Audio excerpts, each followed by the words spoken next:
नर हो न निराश करो मन को, कुछ काम करो कुछ काम करो। मैथिली शरण गुप्त ने ये लाइनें जो बोली हैं, इनसे हमें कुछ सीखना चाहिए। हम लोगों ने मनुष्य का जीवन पाया है, तो हम लोगों को निराश नहीं होना चाहिए, संघर्ष करते रहना चाहिए। तो नमस्कार बहनों, मैं हूँ विजयलक्ष्मी गुप्ता और मुख्य सेविका भर्ती के संबंध में कुछ महत्वपूर्ण चर्चा करना चाहती हूँ। बहनों, जैसा कि आप जान रही हैं कि आयोग द्वारा केवल आश्वासन दिया गया है कि हम जनवरी फरवरी तक भर्ती को पूरा कराएंगे, लेकिन आयोग के जो अधिकारी होते हैं उनका एक काम होता है कि अगर कोई उनके पास अपनी फरियाद लेकर जाए, अपनी बात कहे, तो वहाँ से भीड़ को हटाना होता है और भीड़ को संतुष्ट करके घर भेजना होता है। बाकी काम वो अपने हिसाब किताब से ही करते हैं।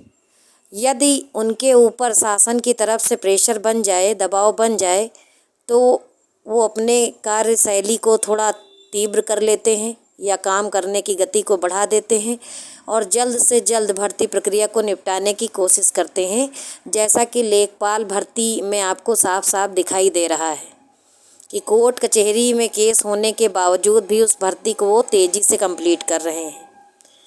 और मैं जो चर्चा करने आई हूँ उसका विषय ये है कि बहुत सारी बहनें हमारी हैं जो ग्रुपों से जुड़ी हुई हैं, विभिन्न प्रकार के ग्रुपों से जुड़ी हुई हैं और वहाँ सारा दिन चूँकि भर्ती होनी है और उनको नौकरी मिलनी है, तो परेशान रहती हैं। 10 जगह न्यूज़ देखकर आती हैं, फिर आपस में ही वैमनस्य उत्पन्न करती हैं, कभी आहारता को लेके, कभी कटाव को लेके, कभी नंबरों को लेके। तो जो भी बहनें हमारी हैं, ठीक है, आपका जो भी है आप करती हैं, दौड़ती हैं, पता लगाती हैं। मेरा निवेदन केवल इतना है कि मौजूदा जो हालात बन रहे हैं, वो जो हालात हैं, इस समय हम सभी को संगठित होकर रहना है, चाहे वो बीए वाला हो, चाहे बीएससी वाला हो या कोई और हो।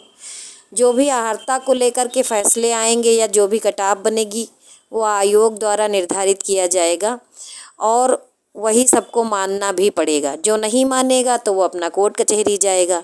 कोर्ट कचहरी जाने के बावजूद भी आप जान रही हैं कि ये परीक्षा एक ऐसी है जो नियमावली के अकॉर्डिंग हो रही है। नियमावली में कोई भी परिवर्तन होना होता है तो उसकी एक वैधानिक प्रक्रिया है जिसको फॉलो किया जाता है। तो यदि मान लीजिए कि जिसकी मंशा नहीं पूरी होगी तो उसको कोई रोक भी नहीं सकता है, उसको जहाँ जाना होगा वो जाएगा। लेकिन जो मौजूदा समय में सिर्फ इतना है कि सभी लोग, चाहे वो आहार्य हों चाहे अनाहार्य हों, क्योंकि अभी कुछ डिसाइड तो है नहीं, तो अपने मन से ही अपने को फेल या पास समझना बंद करके केवल रिजल्ट निकलवाने की कोशिश करें। तो मैं ये इसलिए कह रही हूँ, मान लीजिए रिजल्ट आया और रिजल्ट में आपके नंबर बहुत ज़्यादा हैं तो कोई बात ही नहीं, और बहुत ज़्यादा कम हैं तो भी कोई बात नहीं। लेकिन अगर आप बिल्कुल आस पास हैं उस भर्ती के, समझ रही हैं, यानी कि पॉसिबल है कि आपका सिलेक्शन हो जाएगा, तो फिर आप लड़ाई लड़ लेना बाद में।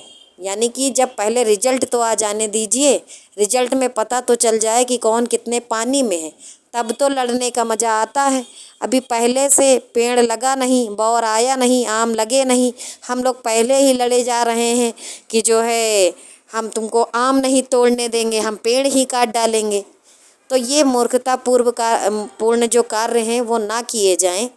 पहले पेड़ में आम लगने दीजिए, आम की संख्या देखने दीजिए कि और कौन सा आम अच्छा है कौन सा बुरा है, इसका पता लगने दीजिए।